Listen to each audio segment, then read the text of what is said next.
Formal nang gisugdan ang Hermosa Festival 2022 sa Zamboanga City. Atong seno ng detalye niini sa live report ni Krisa Dapitan. Krisa? Sara, subling nahimong bibo ang kasaulugan sa Hermosa Festival dinhi sa Zamboanga City sa pagbalik sa in-person activities sa kapistahan pinaagi sa opening salvo nga Parade of Lights. Kiniisip selebrasyon sa kapistahan ni Nuestra Señora La Virgen del Pilar.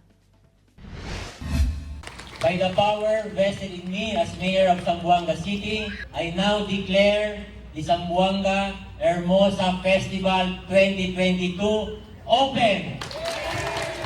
Gisugdan na ang mga aktibidad sa Hermosa Festival 2022 sa Zamboanga City alang sa kapistahan ni Nuestra Señora La Virgen del Pilar. Gisaulog kini dala ang temang Celebrasyon de Colores kung asa sa opening salvo adunay Parade of Lights. Gisalmutan kini sa 12 ka partisipante gikan sa nagkalain-laing mga grupo ug business organizations. Gibida ang ilang mga floats nga napuno sa mga kasuga o gidesenyuhan gamit ang recycled materials. So tonight, we are very happy, bien successful El Diaton opening salvo at the same time El Parade of Lights. Nasungkit sa usa ka brotherhood organization ang first place nga nakadawat og 200,000 pesos. Gisundan kini sa Don Pablo Lorenzo High School nga nakadawat og 150,000 pesos isip second prize. Og ang third placer mao ang Kuyas Lechon nga nakadawat og 100,000 pesos. No words can describe yun anong nararamdaman namin ngayon. We are very much in jubilation. The money will go to some projects of the fraternity.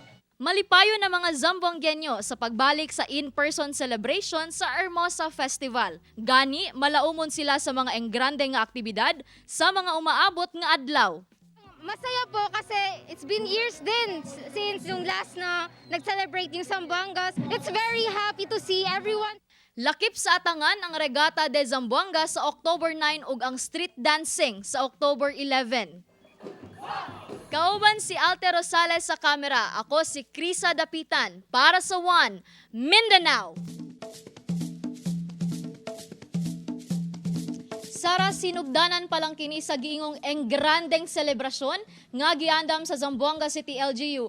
Ug aduna pay daghang mga aktibidad nga ipahigayon nga angay gayud atangan sa mga Zamboangueño. Vamos a celebrar, Sara.